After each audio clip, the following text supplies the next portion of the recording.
What's up, everybody, and welcome back to another episode of Soul Talk. I'm with my boy Slee, the man behind Heartyandhomecooked. Indeed. How are you, my brother? I'm good, G. How are you doing? I'm easy, my brother. Easy. So if you guys don't know, Slee, he's a cook. Can I call you a cook? Can I call you a chef? I'm a cook. What is it? What is it? So, if you've been to school and you got your accreditation, then you are a chef. Okay. But if you're just like me, cooking at home, you cook because you know what? Some chefs actually they get insulted. You know, they take offense if you're calling people who haven't been to school chefs. So I'm just a cook.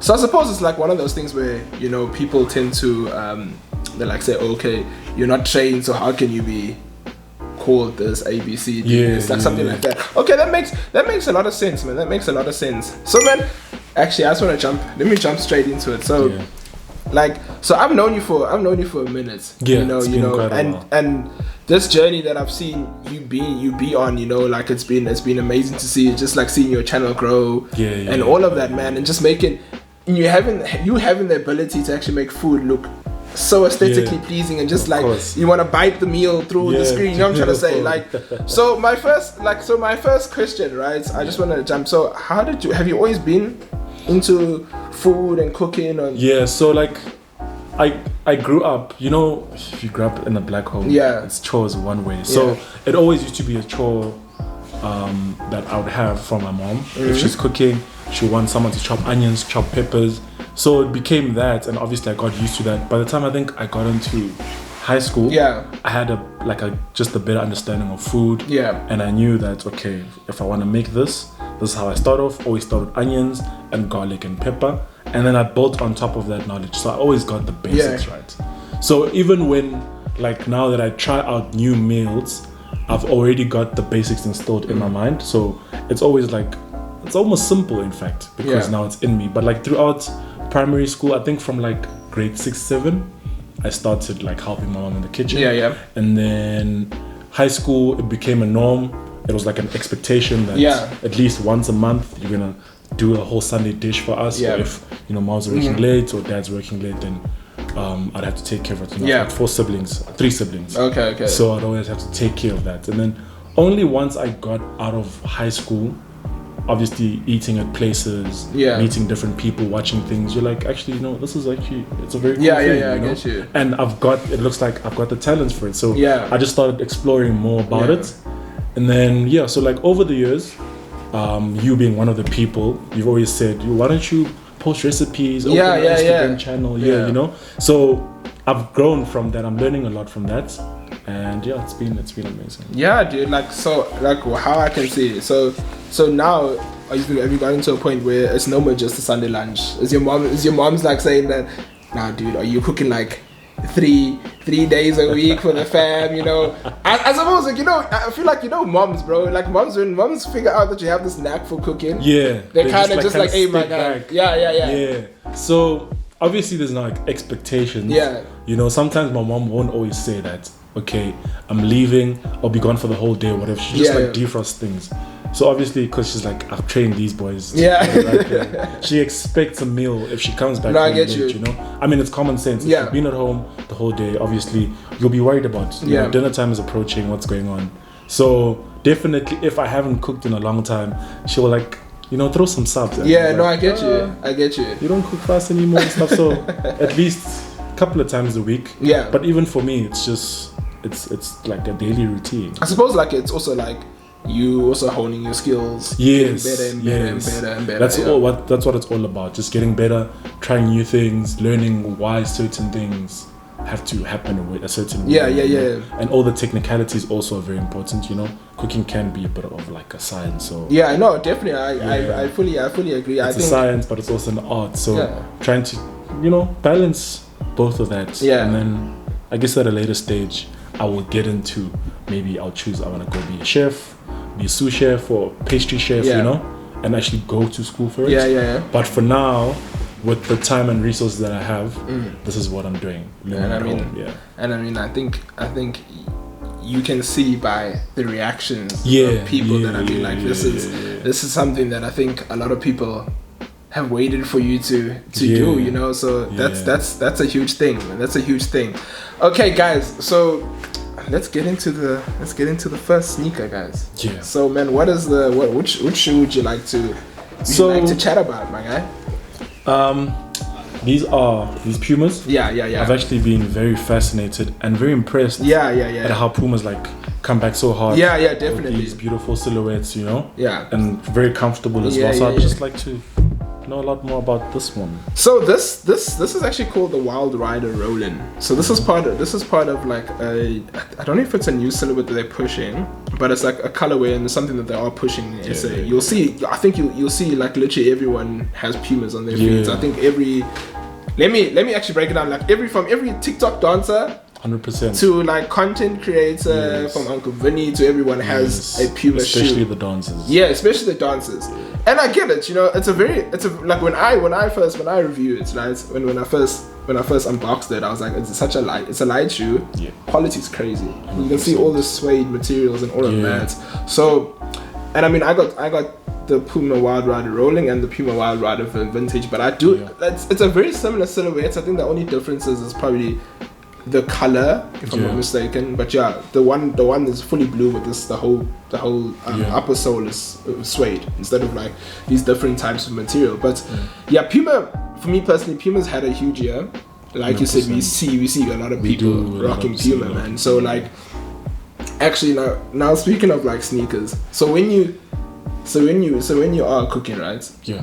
Like, how do you choose the shoes you're gonna rock in terms of comfortability? Yeah. Or do you just like go through with your sandals and just and be merry? You know, if you're gonna be on your feet a lot, you need a very comfortable shoe. Yeah, I get you. So I definitely do I'll put on a New Balance. Yeah. And it's just that, you know, accidents happen. Kitchen accidents are a bit of a problem. I get you. Flip flops are also quite comfortable, but I think sometimes they're a bit impractical. And if you're gonna be on your feet, when I cook, I like to be in the kitchen throughout the process. Okay. I don't like to wander off and stuff because I get easily distracted. I'll forget. Oh shit. I'll be on Twitter and stuff like that. So if I'm in the kitchen, at least I get to take note of how long it took for this to get to a certain point. Yeah. You know, and I can also clean up and just be within that zone. Yeah, zone, I get you. It's like being in the office. Yeah, I get you. Yeah, so definitely have to put on a comfortable pair of shoes. Yeah. I would go with the New Balance. No, definitely. But I really dig these. No, these are fine. I think one thing I do like about them from looking at them, they're easy to clean. Yeah. That's very important because sometimes too much suede becomes too much of a hassle. I stay away from wearing my suede things out with a lot of people, bro. Yeah. If it's like if it's the movies, I'll wear my suede. Yeah. But like if I'm gonna go to like the club or like a party, dog, I'm staying away from wearing suede for like, you know, date nights or dates. Yeah, definitely. Going to one place and coming back home. Yeah, definitely. Standard. But like in general, I have a lot of suede shoes. So I keep buying them, but so you keep going around in a circle, right? Now I get you. I think 90% of my shoes are like suede, or my sneakers are suede, and then, like the rest will be just like leather, I guess. Okay, man. Yeah, but I really dig these. Yeah, these are really nice. So I would put on, I think, if I want to be stylish as well and be comfortable. Yeah. Reebok Classics, but these are obviously the Awake. Yeah, even like you can see, like the one thing I really do love about the shoe is pretty much the leather. I didn't realize how nice the leather would actually be. When I did unbox them. Like this leather is so soft. The snake skin material is also like a really cool addition to the shoe itself. And just like the small little details that the shoe has, I really do like it. I think for me personally, like what I've also noticed that Reebok's had a big year, like a very big year, but it's thrown under the radar of a lot of people. So I always tell guys when a lot of people ask me like, yo Josh, what sneaker brand do you think is gonna be big next? You know, I always just say, okay, you gotta look like this. There's specific brands that are like popping at the moment. So like we'll say Nike is running everything. But Reebok has like flown on the radar, but they've been there. So we've literally got all of the collabs. And then that. So I honestly think the Reebok is having a big year. So yeah, man. I think it's important to always have at least 3 or 4 pairs of Reebok Classics. they go with any outfits. Yeah, in specific colorways as well. So I think that's also super cool. I think they outlasted a lot of other silhouettes. Okay, Silly bro, are you ready to get into the first bites of the of the interview? So this is from a spot in Krugersdorp. So I'm definitely gonna take off because I'm trying to have one full bite. So I'm also I agree. You are an inexperienced kota eater. Guy, I don't eat this thing a lot. I don't eat these things a lot, my guy. These things. All I know is that every time I eat it, I sleep for a good You do need a nap. Good 4 to 5 hours, bro. This looks really good. Shout out to that spot. It's got all the things we need. Colonial. Actually, what do you actually looking in for a kota? Fresh ingredients. Yeah. Always. Yeah. It's quite a heavy meal. So it needs to be worth your while. Yeah. So number one, the bread needs to be very fresh. Yeah. As I can tell here it is. Yeah. And then your chips, obviously that's like the main event. So they need to be a specific type and they need to be consistent. So if you're gonna be a place that sells, they're known for like crispy brownish chips, then they must always be like that. That's your thing. If they're gonna be thick potato hand cut chips, they must always be like that. So it's important. You can go for, people have different preferences when it comes to chips, so you can go for that. And then the sauce as well, 100%. Yeah. And then the Russian, people are actually fussy with their Russian, so they are. I guess it must be a good quality pork Russian. Yeah. And then things like patties are not so common, but they become more common. They are actually. I think what I've noticed. I think with more of these Instagram kota places, they have the patties, and stuff like that. But the general kota is like white bread, chips with the sauce, acha, Russian polony cheese. Yeah, that's like the staple. That's the standard. And then you can add other things. People add egg, bacon. Personally, I'm not for the egg, but they'll add an egg. Yeah. They'll add patties, they'll add a Vienna, they'll add all other things. Sometimes they'll substitute acha for chakalaka. Yeah. But which one do you prefer? Prefer the chakalaka and the acha? I have my days. Like a day? Oh, I was about to say, is it like a day? Days, okay, I get you. Because you do need that bit of a spicy flavor. Yeah. But sometimes you're just not in the mood for acha, so you go for chakalaka. I think it's a nice little extra. Okay, and it's actually gotten a lot of traction these days. Yeah. A lot of places it's a standard thing, acha or chakalaka. So, but let's see. Yeah, man. Let's take our first bite, bro. Let's see how this does. Bro, how the hell did you just pick that up so quick? Yo, dude. I'm a big man. Yo, bro. Yo.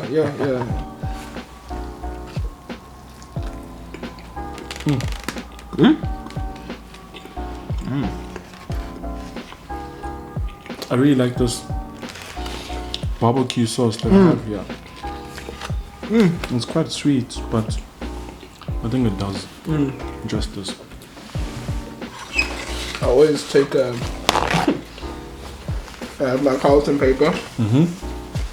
Very important when you're eating a kota. Wait, and I always forget, when you eat a kota, you need to have double the amount of serviettes that you usually have when you're having a normal burger.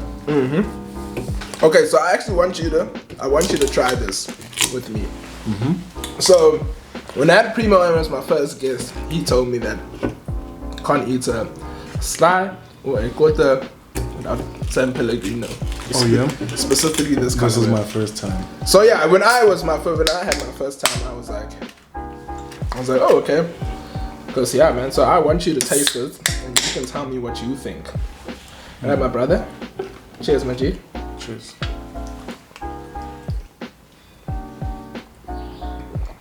Oh, this is so delicious. It's good, eh? Arancillata rosa. Okay. So you said it brings some bougie vibes. Yeah, to 100%. To your Pellegrino, in any bougie restaurant, it is bougie top, So, I have to think about this. Yeah. How much is a can? Like 400 rand? I bought this from 16 rand at Spa, bro. I had to run in quickly before you got here. So yeah, man. No, that's a very delicious combo. I vote for it. No, I also it's proper, bro. It's proper. Okay, man.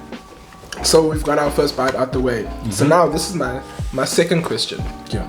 So your name of your page. Yeah. And you shift into social media and showing off your food. How did that come about? So because of my cooking style, naturally it's always been the things that you generally eat at home. Yeah. Vegetables, stews, and all that stuff. So it's very warm food, heartwarming. Yeah. Always reminds you of home, you know. So I was just always thought hearty meals. Yeah. That are made at home, and I had to have a unique name that didn't involve cooking with slee. Yeah, I get you. There's a lot of cooking with already. So I was like, I need something that's a bit different. Mm-hmm. And I think in the beginning I was like, this is a long name. I'm not so sure about it, but I've gotten used to it. A lot of people just like cut it in half, like, aren't you that guy, that hearty guy, you know? But it's something. I think it's something that will stick. Yeah, I get you. I believe that it will stick, you know. That's very interesting. I think like even when I started, like searching for a name, did you also like overthink? Like, yeah, I really did.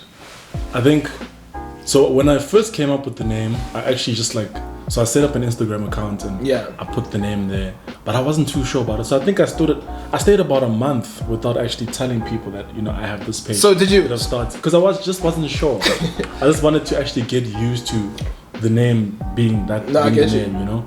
And did you go through like, how many names did you go through?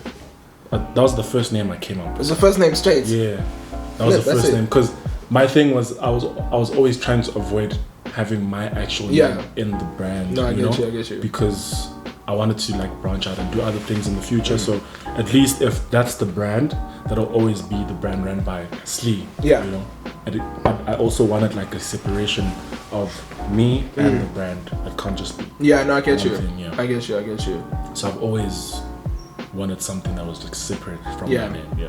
And in terms of now obviously you go from personal accounts and sometimes posting your meals on your personal account to now having to manage an Instagram account and making sure that you follow the content that people actually follow you for. Of course. So how do you go about that?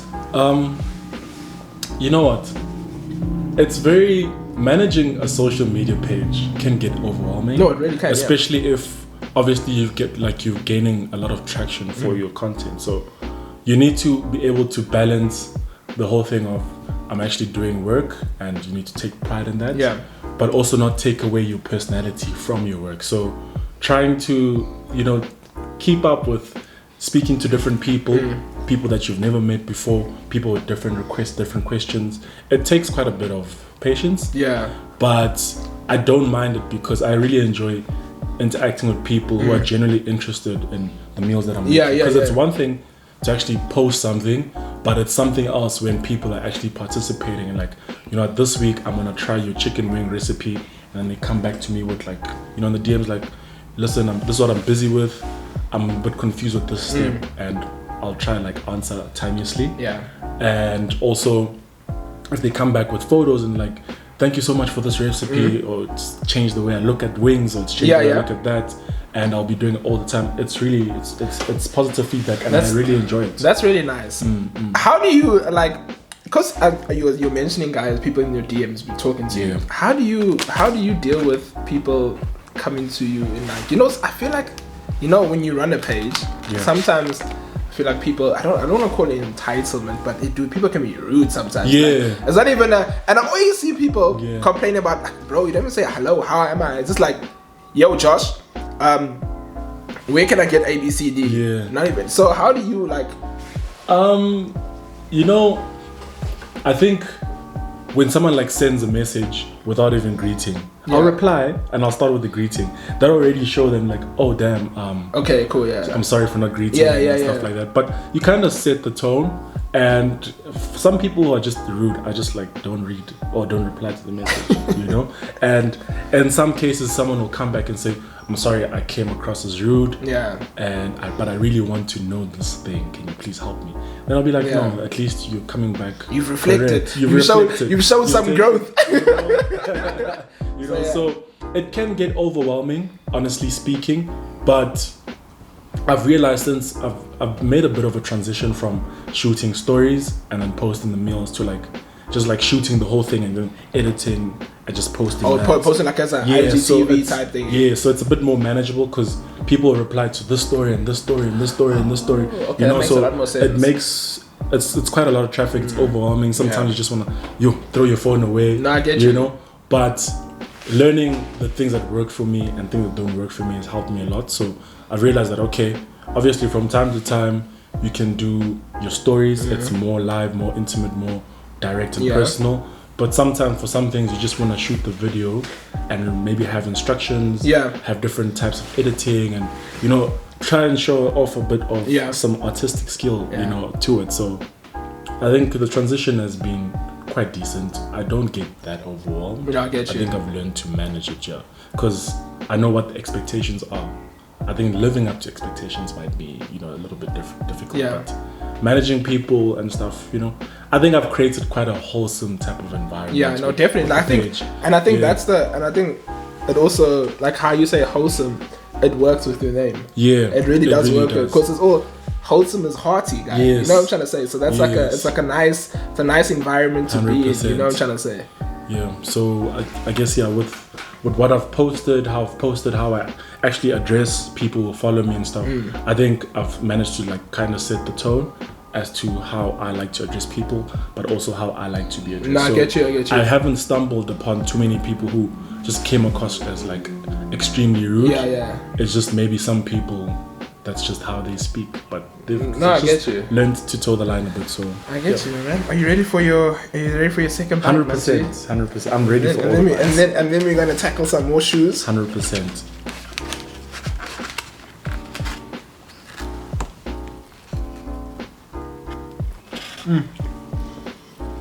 You're right, man. That barbecue sauce, although it's sweet, it really does something to it, man. I'm getting some hints of that acha now. The acha really does make the kota also, bro.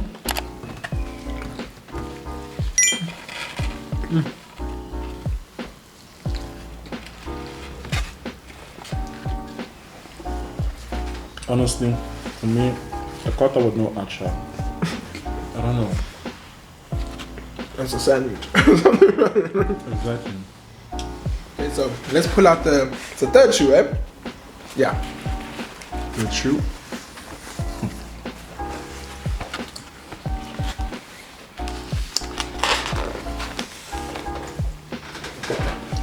Let's get a little controversial. I remember Josh once posted these on Twitter, and some people were convinced that these don't exist. These are fake. Yeah. Some said these are like ZCC shoes. I mean, the colorway, obviously, you know, but these are beautiful. Yeah. From what I know, these are Dunk, those, the Brazilians. I think they're part of a university pack, you said? Yeah. Yeah. Hey, your review skills not too bad, eh? Yeah. I see you, my guy. I see you. Yeah. I see you, man. But yeah, bro, this shoe. Well, first of all, shout out to my friend Major. He actually won the raffle, and he wasn't too keen on them. So he was like, "Yo, I'm a size 10 as well, so you can actually take this." So I went and got the shoe with him, bro. But big shout out to him. It's actually one of my prized possessions in my collection. But yeah, so basically, bro. Speaking of that Twitter date, so I got into that situation. So I posted shoes on Twitter, thinking, okay, cool. It's gonna be a fire reaction because this shoe is rare as hell. Yeah. Dog. Then I see the first quoted tweet. Why are these Air Force in a red box? God. My God. So bro, I spent the whole literally the whole day on Twitter, guys. Air Force Dunk comes in a red box. Air Force comes in a grey box. I was literally getting saying this in the comments, bro. And eventually I got over it. I muted the tweet, bro. But the guys who knew the shoe were like, "Yo, this is a hard pickup." You know what I'm trying to say? But yeah, man. So this shoe, like I said, is probably one of my most prized possessions in my collection. Probably one of the rarest shoes in my collection.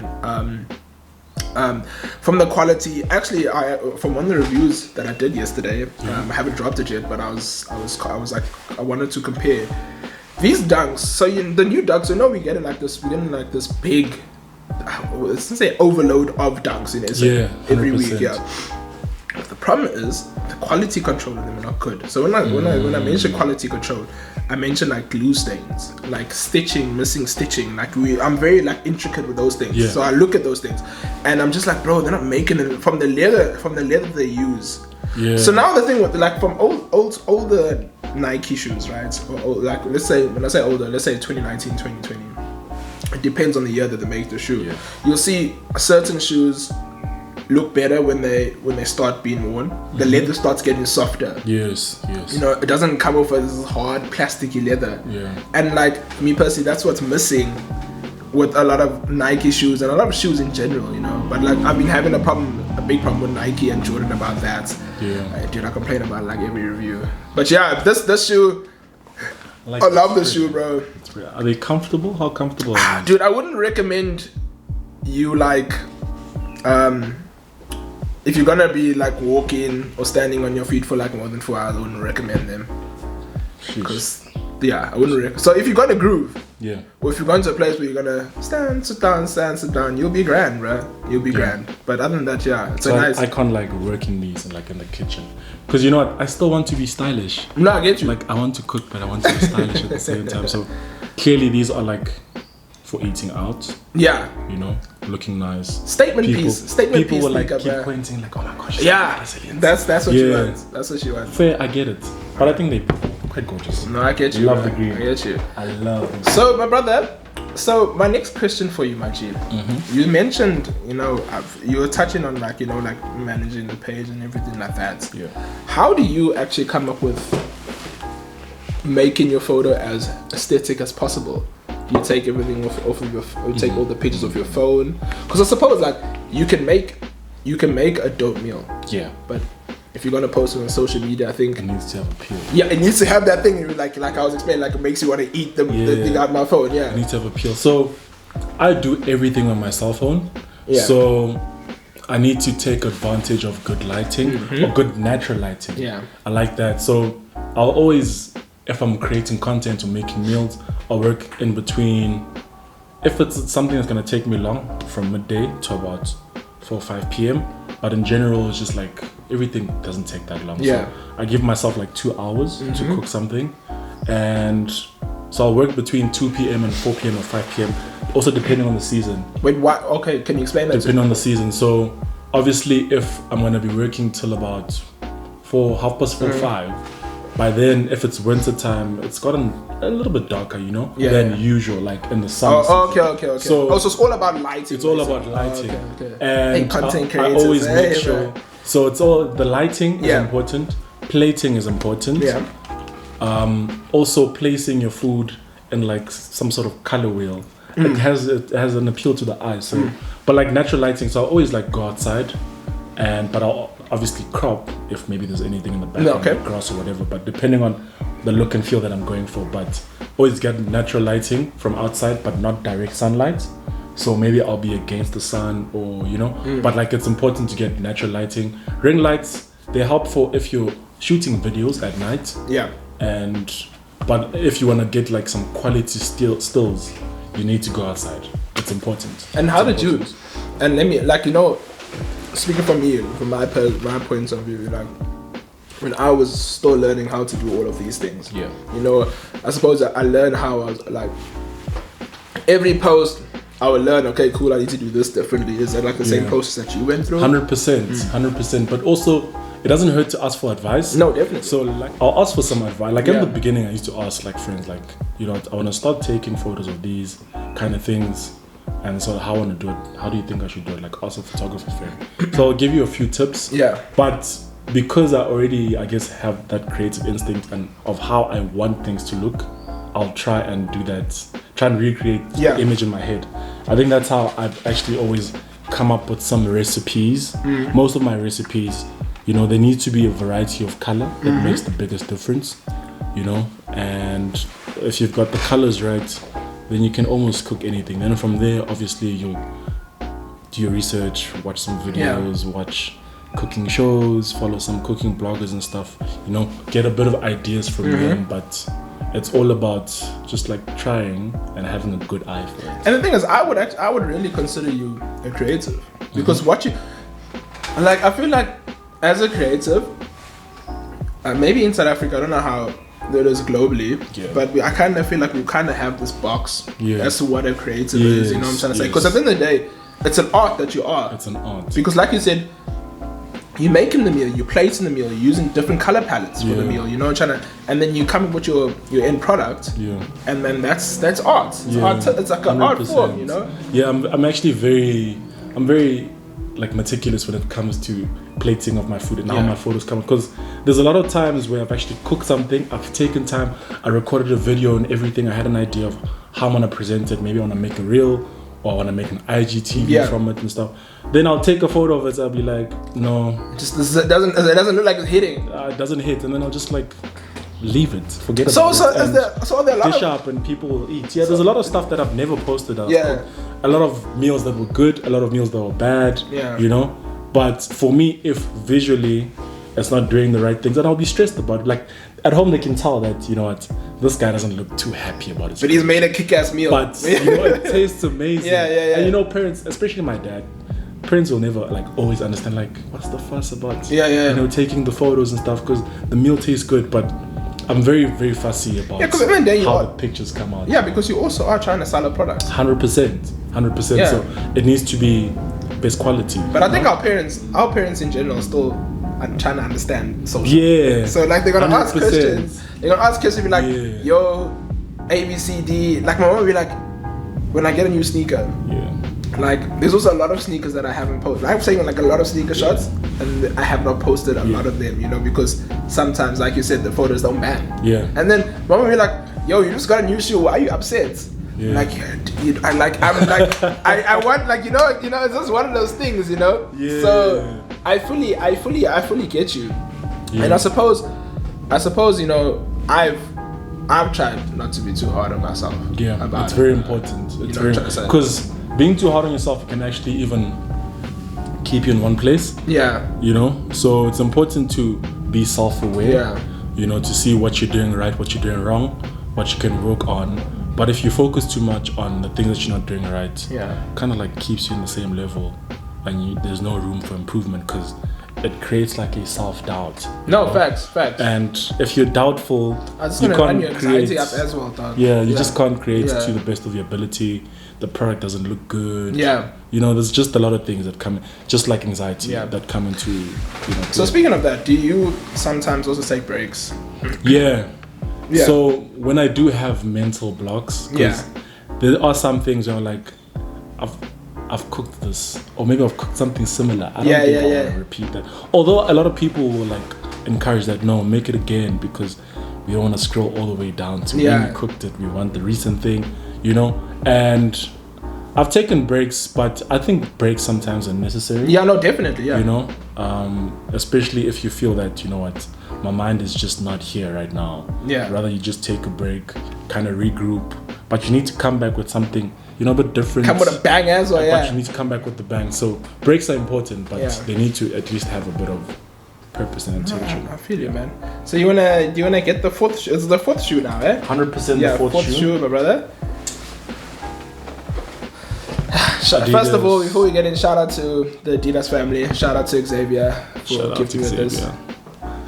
So these are 4D Future Craft sneakers, some 4D tech. My understanding is that these were printed, or this tech was printed. I don't know, I just see a running shoe. But these are pretty cool. I think they're very simple. They look comfortable. They are not very harsh in the environment, you know. So tell me more about these, please. Yeah, man. So these, like I said, I think you've kind of you reviewed it, bro. You did all the necessary things about it, but just the upper of the shoe. This whole material, this is all Flyknit. So wasn't the Flyknit? No, I lie. Primeknit. Flyknit is Nike. Primeknit is Adidas.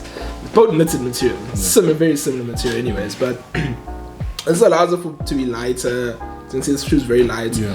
What I do like about the shoe is that your foot will never get hot in it. Yeah, I like these like perforations that they have. Yeah, I think that's such a nice thing, because sometimes you get into a shoe and your foot doesn't get hot, bro. Yeah, all of a sudden immediately. Your foot is now sweating when you take it. Is this very uncomfortable, you know? And this is a running shoe. You can run in it. I know Adidas are pushing it, like in terms of a running shoe. It's just that if you guys are looking to get the shoe, always go a size up, especially size up. So if you get Boost shoes, always go a size up with Adidas. Oh, okay. Yeah, it just allows for more comfortability. For me personally, like a 10, so Adidas, like I said, my foot is weird. So yeah, also the rubber is Continental tire rubber. So yeah, so that's, I think it just allows you to like, so if you are running, you can do like 600 Ks. Yeah, this speaks to quality. Continental. Yeah. So speaks to quality. So basically the reason they do that, so that you can do so they always recommend you can run 600 kilometers in the shoe. Oh yeah. Yeah, every Boost shoe, every Adidas shoe with Continental. Like the life expectancy. Yeah, and then you have to obviously get a new shoe. Yeah. But and also this allows for traction control, gripping when you're going hiking, like you're not gonna slip on things. Yeah. Like, which is really, really amazing. So so this is the 4D, also probably one of my favorite shoes. Probably, I just like it because there's such a story in how it is made and how it's developed. This is 3M material, so it's like all these little things are for running. Car flashes, you're gonna see this guy's foot making. So it's safe. Yeah, bro. Good looking.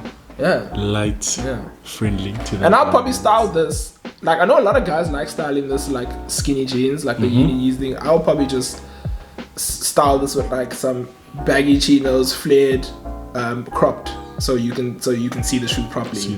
That's just that's just style is very Japanese vibe. That's the style because it's black. It is black. Black. You know, so black is easy. You know what I'm trying to say, bro. So yeah, man, that's the 4D Futurecraft. Futurecraft. Well, brother, you ready to take another bite, my G? 100%. I always am. I always am.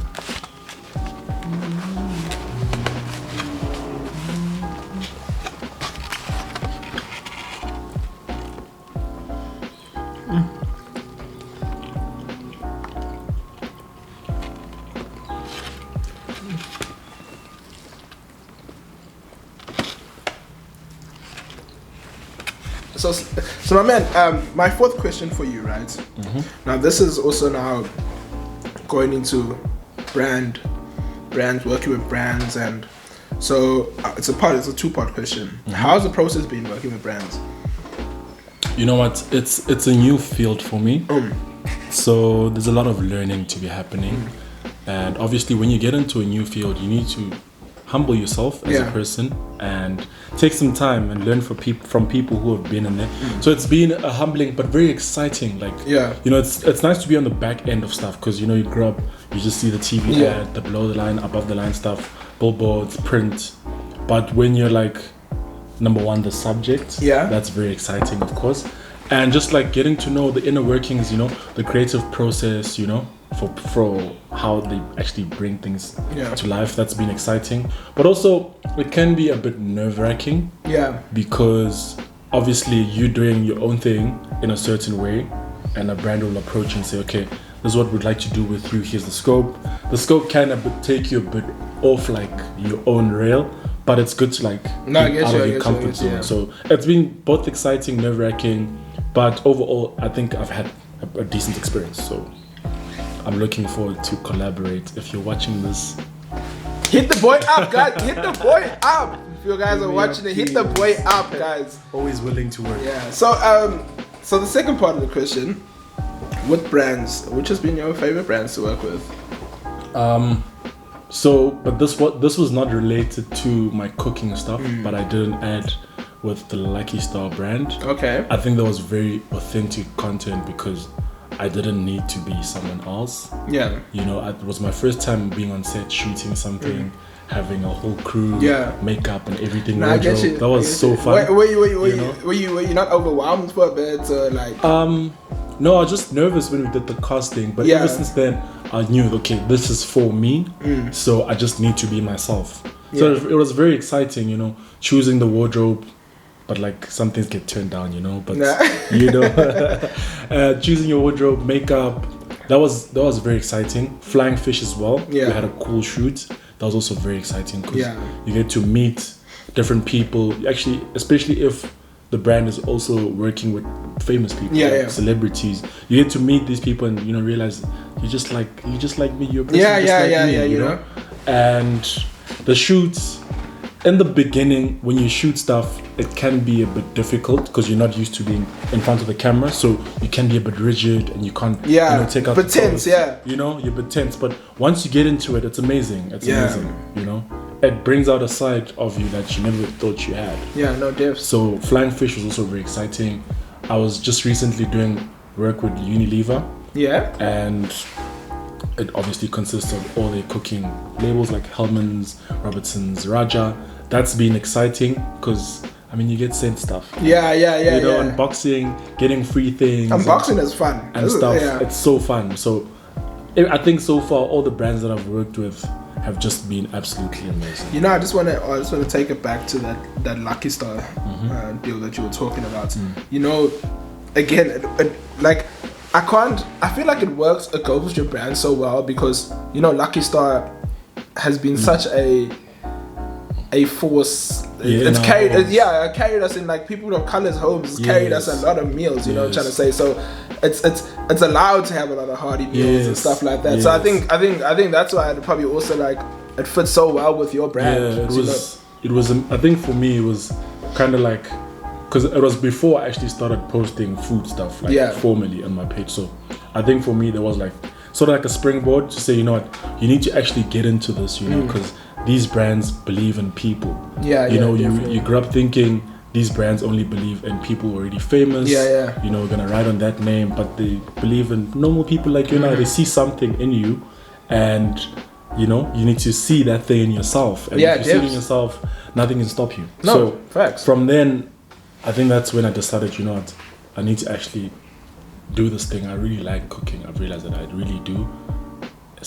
The commerce stuff at school is not working, so this cooking thing can take you far. It's going to be on your own terms, which it is right now. And I'm very excited, so definitely Lucky Star was like for me the starting point. No, definitely. I think brands that take a chance on you, like the first brand to take a chance on you always holds such a dear part to your heart and to your journey, bruh. You know what I'm trying to say? For me personally, for me, the first brand that believed in me, sent me some shoes, Reebok. And like for me, but since then I've just been a part of their family. Like they send me stuff now, and I'm always just so excited, to get some things for Reebok because they were the first people that actually believed in me. It's like, hey, you see what you're doing. You like it. You like it. Here's a pair of shoes for you to review, and that's just that's just so important to me. And I actually forgot to touch on just like the photo when I was talking about the aesthetic part. How do you deal with the negative comments? I think starting the page, I'd really put it out there that listen, I'm not a professional. I'm learning just like you and I. I'm here to share what I already know, but I'm also inviting some suggestions from you. So that's why, especially when I do things like the other day I was making my own pasta, I mean, I'd read up on how to do it. It seemed pretty simple, but there are those things when you cook and you prepare that people who are professionals will frown upon, you shouldn't do that. But I think because I've always put it out there that I'm self-taught, I've learned at home, I'm learning as I go. I haven't actually received bad comments about people judging certain things, but also, I mean, you have to take everything with a pinch of salt. So even when people try to be, people always talk. So people try to be negative. It's either you can choose to ignore it, you can take it personally, you can take it as a point of, or something that you can actually take home and try and work around that, or you can just be in your feelings about it. And the thing is, what I've learned about social media is that you put it, because you're putting it out there to people. They have by all free means to judge you because you put it out there. So I think you kind of have to prepare that. I think, bro, even YouTube, sometimes YouTube comments are nasty, bro. I remember some guy, I think it was my third video that I had posted on YouTube. And I was just you don't make the shoe look nice. Like, why is your foot so big? It looks ugly. The shoe looks ugly. I was like, what the hell, dog? And then some guy told me, I look like some iPhone emoji on the emoji. I was like, bro, what do you mean, dog? Yeah, I don't know. I often think I'm not built for that environment. Yeah. But it's worthy to take the leap. No, it really is. It really is. But social media generally has opened up doors for people, but also it will open you up to people who are just naturally bullies. Will create whatever ghost account and they'll just churn out like all these negative things. No, precisely. It's part of the game. You know, I think it needs to be regulated more, but at least we've been blessed with tools to like kind of deal with that sort of thing. If someone says something, you're like, you block, you delete the comment, you know, because you can't have those kind of things out there and people are not even giving you proper constructive criticism. They're just being an asshole. Yeah. Basically, I think it's part of the game. No, precisely, man. Precisely. So my brother, do you wanna bring out the fifth and final shoe? Definitely. I think these are the alternate grapes, eh? Yeah. Hey man.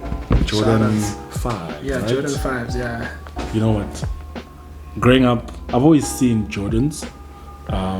Precisely from Michael Jordan and all the design that came after. Yeah. I was never sold. Like, I always thought it was like such a bulky shoe, number one. Because, you know, grow up tall, have a big foot. How you buy a bulky shoe? It's not working, you know? Actually, you know what? Your foot size could be bigger. Yeah. For your height, eh? Yeah, you know? Actually could be much bigger. Yeah. So, growing up, you know, black in South Africa, we believed a lot in all-star Converse. No, shout out. And, you know, it's quite a lean, tight-fitting canvas silhouette. So when you start seeing other American things like the Air Force Ones and your Jordans, growing up, honestly, I just never looked twice at Jordans. But now that I'm older, obviously designs have gotten better as well. And your taste has changed as well. And influences from movies and television, I guess, has an impact on that. Yeah. But also, when it came to Michael Jordan's Last Dance, that's where I actually took time to actually, you know,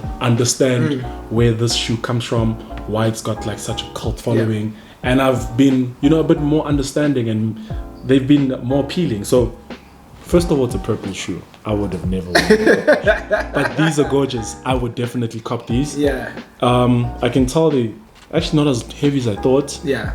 They're lighter. Much lighter. I copped them. When I took them out the box, I was like, why are they so heavy? They're not as heavy as they look. I like the design. Yeah. You know? And they look very comfortable, very warm, like a winter sneaker. Yeah. So yeah, man. So just to touch on the Last Dance, you know, my cousin's a reseller. So so shout out to him. When I started my reviewing on IGTV, he's the one that used to send me other shoes to review. Because he was getting all the hype shoes. Yeah. So he was telling me when the Last Dance dropped how the price went up, bro. On all the Jordans, right? You get Jordans, people are willing to pay a ridiculous amount of money just to get a pair of some Jordan history. You know what I'm trying to say? So this shoe is there's two versions of the shoe. There's the normal court purple, the normal purple one, number 5, which is white. So this is all white instead of purple, but they have like a little bit of purple accents. So this is called the alternate purple. So that's why it has this grape, or the alternate grapes, if you want to call it that. And there's like a lot of cool tech. So basically, out of the Jordans, from Jordan 1, they're uncomfortable. I can't wear them, but from like Jordan 3s, obviously the tech improved. And then like now the air unit's way more comfortable. These are really, really comfortable. And after I've worn them like 3 times, but I changed the laces. They don't come with these laces. So both my Jordan 5s have the sail laces, hefted laces. So they like really, I feel like they make the shoe pop nicely. They do. So what, these laces were like purple or what? No, they were black. The original ones are black, I think. So these ones just and they're more premium. So I put them on. So shout out to the people at Hefted. So it's a brand called Hefted Laces, South African owned.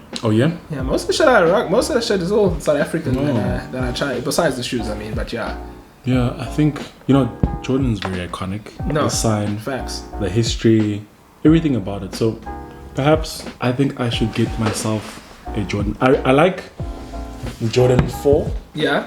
I think it's like the cement or something. Favorite silhouette, bro. And I like the Jordan 6. Is it the Jordan 6 that came with the infrared? Yeah, with the big pull tab at the back. Yes, I really like those. Jordan 1s, of course. I think, is it the 11s? Is it that one? Is it like the shiny leather? Yeah. I think I really enjoyed it. But man, you told me you don't really know the numbers, bro. I see you, dog. I see you coming your time. You don't know. I had to do my research. Dog. I had to do, but yeah, I think for a purple shoe, this is actually very nice. I won't lie, guys. Like the white laces make all the difference because it makes it easy to wear it with like a light blue jean or any kind of jean. Actually, I think if they were like had the black laces on, that'd still be a bit limiting. So I think I think like if we had the black laces on, you just rock black, bro. Yeah, and be merry, bro. So yeah, bro. So man, see, you wanna last bites? Maybe last bite. I'm getting very full. Eating in like little bites. Yeah, it's very filling, eh? It's a trap. Yeah. A trap. But apparently that's how they say you must actually eat. Yeah. Like in terms, like we tend to. I mean, speak by myself. If something tastes like so good, and I'm not like having a conversation, I'll clock this thing very quickly. Of course. And then like you get so full, but apparently, if you eat like in bites, you're allowing your body to tell you when it's full. I don't believe in eating in bites, but I understand the science behind it because I want my food to like be hot or warm throughout. No, I get you. Start to finish. I get you. So I hear you. You know, but each to their own. Mm-hmm.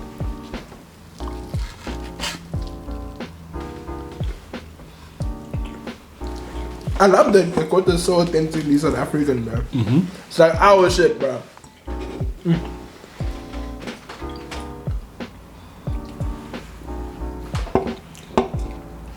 Can you believe that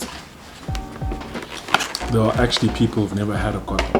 Like, they're grown, bro. Like, it makes you actually wonder and think about like I guess I wouldn't say like geopolitics. Yeah. But how some things, even though we live in the same country, some things just never transcend provinces. No, facts. Because I mean, Cape Town's got the Gatsby, and Durban's got the Bunny, and then Gauteng we've got our Kota, and then even within Gauteng we have different names for it. Yeah, Spatlo, like if you go to the Val or the Val Triangle, they call it Skamban.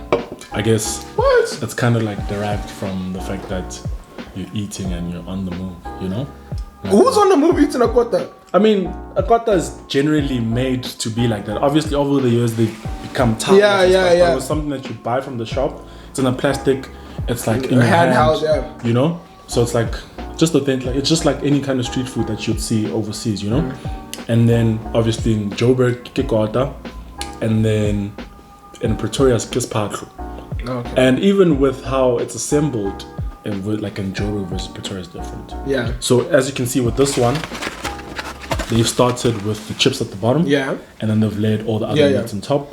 In Pretoria, it's the other way around. The chips go on top. Oh. Yeah. So it also has to do with the fact that I think in Pretoria they've preserved the culture of you order what you want. Like you have a kota that has cheese, garlic polony, Russian burger, whatever.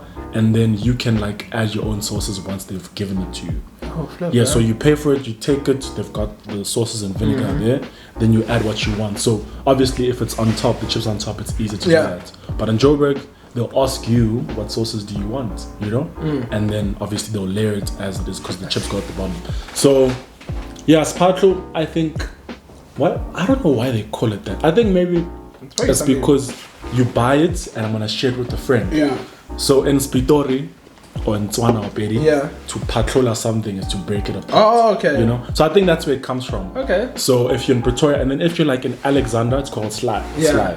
So they'll generally use bread slices and maybe just slice. So it's fascinating how it's got so many different names. And there's certain areas where you'll find, you see like if you go to Soweto, there's a mince and mash kota, right? One of the best, right? So it's like mashed potato, and then mince and then acha on top, and it's like so delicious, right? But if you go to Pretoria, they'll tell you it's an abomination. They've never heard of it before. So that's how you need to get lost. Exactly. So different places come up with different things. Like in the East Rand, they really take their kota seriously. That's why you'll see they'll put like a rib patty in there and they'll stack it up, and you wonder how you're gonna eat it. You know, that's the culture there. In Pretoria, we still like to keep it a bit classic. You know, so different. In Soweto, you'll find some more, I guess, progressive kota. Like you'll find a place where they've toasted the bread itself, or they've put like a chicken breast and some gherkins in there. So yeah, kotas. I feel like it's a great thing. Yeah, I can speak about kotas. Yeah, I can hear, bro. You literally gave me the history of the kota, and I mean, like, I really do appreciate that. Like, it's just, it's so crazy. But just to like say, I think the new people that are making kotas, obviously, I think they're trying to be able to make a kota that's accessible to everyone, like that gives them what everyone likes. You know, that's hence why I think they have the chicken patty and things like that. Maybe, you know, trying to be different, distinctive, but also don't like, you know, some people as kota purists, I guess. Yeah, you know, they really are kota purists. Yeah. So they don't like things like if you put in lettuce, what's the point of that? Or tomato, or cucumber, you know. So there are different types of innovation. Sometimes, I mean, if you go to like a kota fest, you'll see even more. Some things that might seem crazy, or some people they'll try to do a health one with brown bread and vegetables only. I think that's a bit of an abomination, but I don't like to like kind of like criticize people's creative ideas. I just have a preference. I don't think it's for you. That type of thing belongs in the kota type of environment. But I think I love the fact that it's very like it's authentically South African. And over the years, we've actually preserved it very well. So I haven't heard of anyone going outside of the country and having anything similar. You know, the way the bread is cut, how it's prepared, etc., etc. So I just like how we've preserved it as a South African staple, and it's actually still very accessible, like price-wise. Very, very, very for what you get. Yeah, price-wise for what you get, it's very filling. So I think it's great. That's great. Also, if you go to almost any township in South Africa, or particularly in Gauteng, you'll find a kota, you know. I believe that one day, whatever type of restaurants I have, or chain of restaurants I will have, there needs to be a kota one. It's important to be part of the people that preserve actual culture, to avoid people from like gentrifying it. Or bastardizing I get you. So then now that you said chain restaurants, obviously this is future, but this leads me to my final question for you. So what is next for you? Like, what is next for your brand?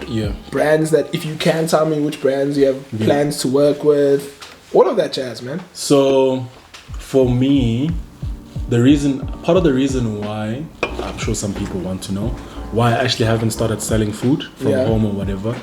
I think for me, the whole eating thing is an experience. So I want you to get your food while it's still warm, number one, you know. Number two, I like a lot of things that also like mash up with music. I mean, with food, like music, the environment, you know, socializing with people. So for me, this summer, I want to have some events. Maybe have a pop-up kitchen, you know, limited menu, good music, you know, vibes. Honestly, I just like vibes. I know it's just like, it's a lazy word to use, but I get you. I love vibes. And I think those are my plans for me. I just want to get the food out there, but as packaged as part of like my personality, is who I am, what I'm all about, you know. I'm more than just about cooking in the kitchen. I really like music. You know, I actually want to take my DJing seriously. I love music. I know you were into that. So I just want to have it all packaged nicely into one thing. So hopefully people can get vaccinated in time, so we can actually move around, have events, get vaccinated, get the jab, get vaccinated, and then that's next for me. And then with regards to brands, I would love to work with like the retailers, like Woolworths. You know, or Pick and Pay. You know, the people that at some point I can maybe perhaps either have pre-packaged meals with my name on it in their stores, or maybe my own like fridge. I'm really like teaching myself how to blend spices. And how's that been? It's such a fascinating thing, you know. I recently got this book about spices. I just haven't started reading it. But I'm trying to actually teach myself what, like more depth, like so origins, the best combinations, when you use what, and what some actually taste like, you know, and perhaps one day grind my own little combinations, you know. And I mean, if you take a look at something like, what's the spice, 6 Gun? Yeah. You know, it took South Africa by storm because it's a mixture of all these different spices. Even for people who can't cook and they want to have a bride, they literally just buy 6 Gun, put it all over, and the meat tastes amazing. So I want to have those type of things that this is for if you're having a braai, this is for if you're having curries. I just want one bottle type situation. So that's also for me in the cards at some point. And then we'll see how we branch out from there. But obviously I'd love to have my own like restaurant that I can operate at least 4 times a week. But that will come. Yeah, that's future. That's future. But that you know that Woolies thing, bro. I literally can envision it, bro. Like almost like a thing where they just, you know, you will have like before you prep your meal, like it's almost like come fetch food with me. Walk through the Woolies aisles, all of that thing, and you end up back in your kitchen and 100%. You're doing like just really such a cool concept. So I just want to get into YouTube now. I've set up a page, but I haven't posted anything. No, I got you. But I want to have videos where it's quite interactive, where you can actually cook with me, but they need to be in like the most layman terms, because I'd like to get a lot, especially the guys, to get into cooking. Yeah, you know? Definitely. Because it's a basic survival skill. It's no. And oaks don't like to cook, bro. Like, it's no longer like a general. It's like a basic survival skill. So the nice thing is that I've actually received quite a lot of DMs from guys that would be like, "Dog, I really dig what you're doing. I'd also like to learn how to cook." You know how classes. Big that is for gents. You know gents. They're very prideful. So. Also, cooking classes are on the cards, because a lot of people, especially like I say, guys will be like, "Dog, I want to cook for my girlfriend. I want to do this and that, and I'd like to get some lessons. Do you offer any perhaps? Or I've got this recipe that I took from your page. I'm trying, but I'm struggling with this and that. Can I get some help?" So I'm trying to get people. I want to get people to actually know that, okay, after maybe 12 months, I've got this skill. I can actually make my own pasta now, or I can blend my own patty for burgers and stuff, you know, just like the basic stuff, because this is part of our daily lives. Food it's a very important staple of our everyday life. So if you can't prepare your own, then I feel like you're lacking, you know, and you can't live off like fast food, you know. So it's unhealthy as well. I'd like to teach people how to eat very like nutritiously, but still like very delicious food. No, facts. So yeah, the last part. So where can we find you on social media, man? So I'm on Twitter. That's where I just interact with a lot of things. You'll see that's the funny guy, food, music, automotive, whatever, agriculture. I like that kind of stuff. But on my Instagram, it's Heartyandhomecooked. You can find me there. So for now, and then also YouTube, it's also Slindoguhle M, but Josh will just leave the link. I will put the link in the description. No stress. So just like start subscribing. I'm gonna post soon. And but Instagram right now, that's what I'm doing a lot of the stuff on. So Hearty and Home Cooked, one word, Instagram.